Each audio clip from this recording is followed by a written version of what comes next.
जय हिंद दोस्तों। आज हम लोग जो है संविधान की उद्देशिका टॉपिक को पढ़ेंगे। प्रियम्बल ऑफ कॉन्स्टिट्यूशन, ठीक है। क्या है प्रियम्बल ऑफ कॉन्स्टिट्यूशन? सबसे पहले उसको देखेंगे हम लोग। जो है हम भारत के लोग से हमारा जो है प्रियम्बल स्टार्ट होता है। हम भारत के लोग को जो है किस देश के संविधान से लिया गया है? अमेरिका के संविधान से लिया गया है, याद रखिएगा। भारत को संपूर्ण प्रभुत्व संपन्न समाजवादी पंथ निरपेक्ष लोकतंत्रात्मक गणराज्य बनाने के लिए उनमें समस्त नागरिकों को सामाजिक, आर्थिक, राजनैतिक न्याय, कितने प्रकार के न्याय की बात की गई है उद्देशिका में? जो है 3 प्रकार की, सामाजिक, आर्थिक, राजनैतिक, याद रखिएगा। विचार, अभिव्यक्ति, विश्वास, धर्म और उपासना, कितने प्रकार की स्वतंत्रता की बात की गई है? 5 प्रकार की, विचार, अभिव्यक्ति, विश्वास, धर्म और उपासना की स्वतंत्रता। प्रतिष्ठा और अवसर की समता, समता की बात कितनी की गई है? प्रतिष्ठा और अवसर की, ठीक है, प्राप्त करने के लिए तथा उन सब में व्यक्ति की गरिमा और राष्ट्र की एकता और अखंडता सुनिश्चित करने वाली बंधुता बढ़ाने के लिए दृढ़ संकल्प होकर अपनी इस संविधान सभा को आज तारीख 26 नवंबर 1949 मिति मार्क्सिस्ट शुक्ल सप्तमी संवत 2006 विक्रमी को एतद द्वारा इस संविधान को अंगीकृत, अधिनियमित और आत्मार्पित करते हैं। संविधान का दर्शन किसे कहेंगे बताइए आप लोग? जो है संविधान का दर्शन उद्देशिका को कहेंगे, प्रियम्बल को। संविधान का दर्शन किसे कहेंगे? प्रियम्बल को कहेंगे, ठीक। और हम लोग प्रियम्बल के जो संवैधानिक प्रावधान हैं उसके बारे में देखेंगे। प्रियम्बल के संवैधानिक प्रावधान के बारे में देखेंगे कि प्रियम्बल के जो उद्देशिका है उसका प्रस्तावना की जो है स्रोत, प्रियम्बल का जो स्रोत कहाँ से लिया गया है, और प्रस्तावना की जो भाषा है, जो है सामाजिक, आर्थिक, राजनीतिक जो शब्द हैं, न्याय 3 प्रकार की, उसको कहाँ से लिया गया है, स्वतंत्रता, समता और बंधुत्व को कहाँ से लिया गया है, ठीक है। देखेंगे जो प्रस्तावना की जो स्रोत है वो किस देश से लिया गया है? अमेरिका से। प्रस्तावना की भाषा किस देश से? ऑस्ट्रेलिया से। सामाजिक, आर्थिक, राजनीतिक जो न्याय शब्द है इसको रूस की क्रांति से लिया गया है, याद रखिएगा। स्वतंत्रता, समता और बंधुत्व जैसे आदर्श वाक्य हैं, इसको फ्रांस की क्रांति से लिया गया है, याद रखिएगा। जो प्रस्तावना का स्रोत जो है अमेरिका से लिया गया है, प्रस्तावना की भाषा ऑस्ट्रेलिया से, सामाजिक, आर्थिक, राजनीतिक न्याय को रूस की क्रांति से, स्वतंत्रता, समता और बंधुत्व जो है फ्रांस की क्रांति से। स्वतंत्रता, समता और बंधुत्व आदर्श वाक्य जो है किससे लिया गया है? फ्रांस की क्रांति से, ठीक है। इसके बाद जो हम लोग देखेंगे उद्देश्य प्रस्ताव जो है, उद्देश्य प्रस्ताव किसने प्रस्तुत किया और कब प्रस्तुत किया, इसका परिणाम आगे चलकर क्या हुआ और इसको कब स्वीकार किया गया था। तो उद्देश्य प्रस्ताव को जो प्रस्तुत किए, किसके द्वारा प्रस्तुत किया गया था? जवाहरलाल नेहरू जी के द्वारा प्रस्तुत किया गया था।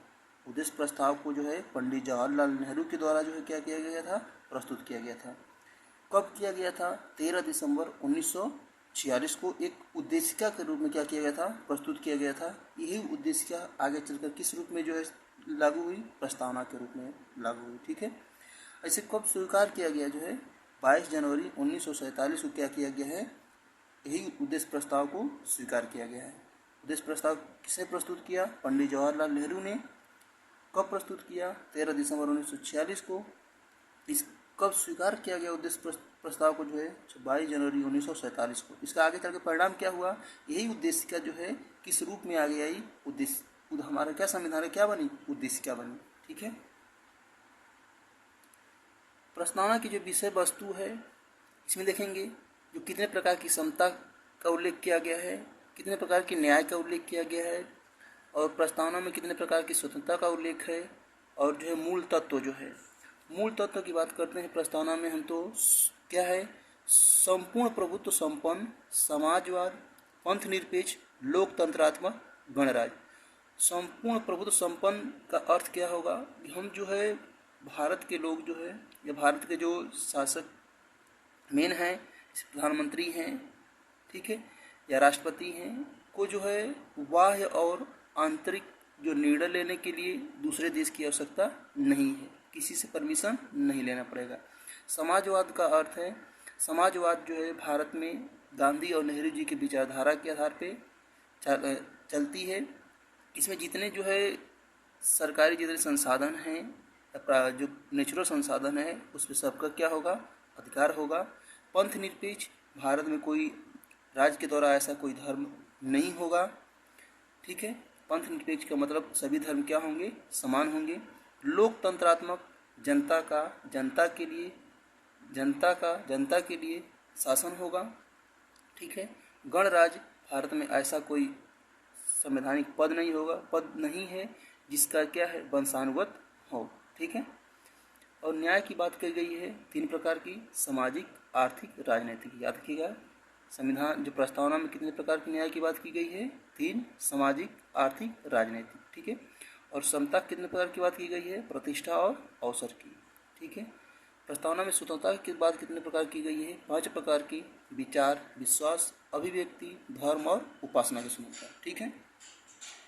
प्रस्तावना में संशोधनता के बारे में देखेंगे कि जो है बेरीवारी केस आता है, इसमें जो 1960 में, इसमें क्या कहा जाता है न्यायालय के द्वारा कि प्रस्तावना क्या है, संविधान का अंग नहीं है, इसमें हम लोग क्या कर सकते, संशोधन नहीं कर सकते। इसमें बताया गया कि प्रस्तावना संविधान का अंग नहीं है। इसी के 13 साल बाद जो है केशवानंद भारती बनाम केरल राज्य 1973 में केस आती है। इसमें बताया, न्यायालय के द्वारा बताया गया कि प्रस्तावना क्या है, संविधान का अंग है, इसमें संशोधन किया जा सकता है, लेकिन इसके मूलभूत ढांचे को नहीं बदला जा सकता है, ठीक है। फिर एक केस आता है मुंबई बनाम यूनियन ऑफ इंडिया जो है बोर्ड। इसमें क्या कहा 1995 में, इसमें भी कहा गया कि प्रस्तावना क्या है, संविधान का अंग है, इसमें जो है 368 के तहत क्या किया जा सकता है, संशोधन किया जा सकता है। प्रस्तावना में एक बार जो है संशोधन किया गया, कितनी बार प्रस्तावना में संशोधन किया गया, एक बार संशोधन किया गया।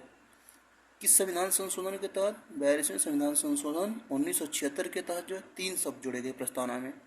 कब, 42वें संविधान संशोधन 1976 के तहत प्रस्तावना में कितने शब्द जोड़े गए, 3 शब्द जोड़े गए, समाजवाद, अखंडता और पंथ निरपेक्ष, ठीक है। प्रस्तावना में जो है महत्वपूर्ण कथन देखेंगे कि किसके द्वारा कौन सा कथन कहा गया है। जैसे के.एम. मुंशी के द्वारा प्रस्तावना के बारे में क्या कहा है कि प्रस्तावना को बताया कि प्रस्तावना क्या है, संविधान की जन्म कुंडली है। संविधान की जन्म कुंडली किसके द्वारा कहा गया है, के.एम. मुंशी के द्वारा। और जो है संविधान का परिचय पत्र, प्रस्तावना संविधान का परिचय पत्र है, किसने कहा है, एन.के. पालकी वाला। याद रखिएगा, संविधान जो प्रस्तावना संविधान का परिचय पत्र किसके द्वारा कहा गया है, एन.के. पालकी वाला के द्वारा। और भीमराव अंबेडकर के द्वारा जो संविधान प्रस्तावना को क्या कहा गया है, संविधान का पवित्र दस्तावेज। याद रखिएगा, संविधान का पवित्र दस्तावेज किसके द्वारा कहा गया है, अंबेडकर के द्वारा कहा गया है, ठीक है। संविधान का पवित्र दस्तावेज किसके द्वारा कहा गया है, अंबेडकर जी के द्वारा कहा गया है, ठीक है। तो इसके बाद हम बात करते हैं कि अल्लादी कृष्ण स्वामी अय्यर के द्वारा जो है क्या कहा गया है कि प्रस्तावना संविधान की दीर्घकालीन सपनों का क्या है, विचार है। प्रस्तावना संविधान के दीर्घकालीन सपनों का विचार किसके द्वारा कहा गया है, अल्लादी कृष्ण स्वामी अय्यर के द्वारा, ठीक है। और ठाकुर दास भार्गव ने प्रस्तावना को क्या कहा है कि संविधान का क्या है, आत्मा है। ठाकुर दास भार्गव ने क्या कहा है, प्रस्तावना क्या है, संविधान की आत्मा है। धन्यवाद।